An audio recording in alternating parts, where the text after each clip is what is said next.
Pagbabawal naman sa export ng raw minerals ipatutupad ayon kay Senate President Chis Escudero.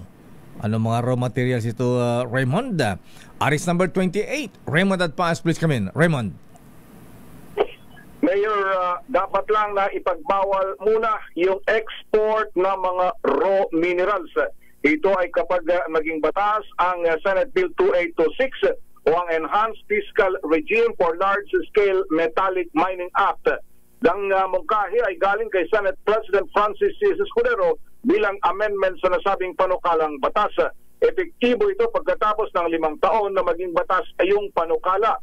Ito ay upang mabigyan ng pagkakataon yung mga mining operators na magtayo ng processing plants at downstream industries.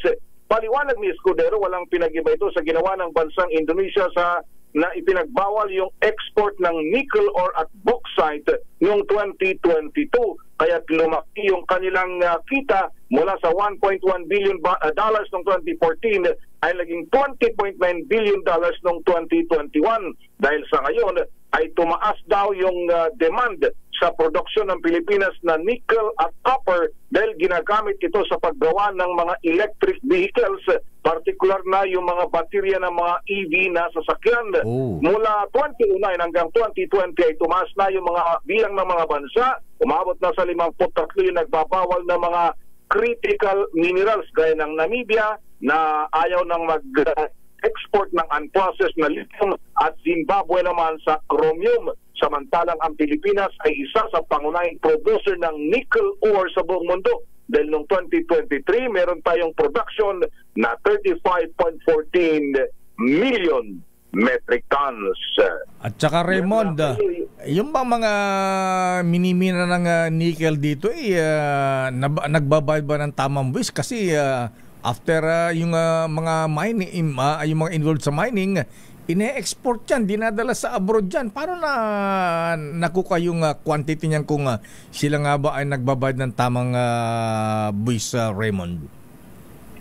Iyon yung isa sa mga kasama doon sa usapin dito, Mayor. Kaya ang dito sa gusto niya ditong pag natupad itong tinatakda ng batas ay dito na sa Pilipinas i-process yung lahat ng mga minerals at i-export na ito na hindi yung raw form para mas malaki daw yung kita, Mayor, base dito sa panakala nila. Tsaka hindi lang yan, maka-generate pa ng employment, dagdag trabaho sa ating mga kababayan, di ba?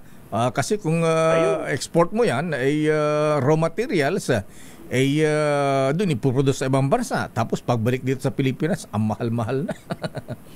Ayun, yun yung mga talagang panggamit na doon sa mga pangangailangan.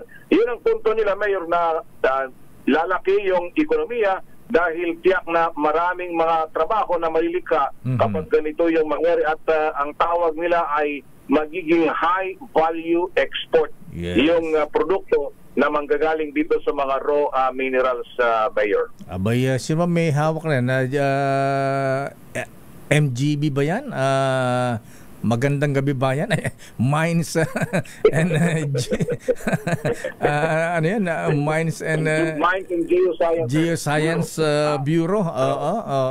MGB ng DNR. DNR ito, Mayor. Under DNR. Ito mga pagdating sa mga minerals na yan. Nickel lang yan. Paano yung gold? Yan ang malupit yan, Raymond. Mukhang kasama naman na dito, Mayor. Kasama na. Lahat na kasi kailangan i-process na lahat bago sila ma-export para sa mas malaking kita ng ating pamahalaan. Okay, so ang pinag-usapan sa Senado kahapon, Raymond, ayan, so postpone na ba ang election sa BARM ng Oktubre? October 13, Mayor, kasado na yon na sa itong 2025 at yan ay kasado na yan, tiyak na mangyayari.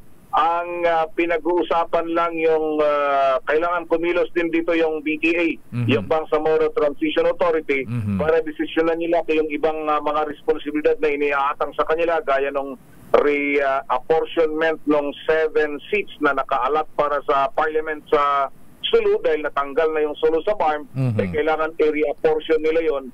At yung meron pang mga municipalities, Mayor, na outside ng farm na bumoto ng yes, pero hindi nila alam kung saan sila kabilang na probinsya. At mukhang yun ang kanilang isa sa kabilang sa ayusin kung kakayanin bago yung eleksyon sa buwan ng Oktubre, Mayor.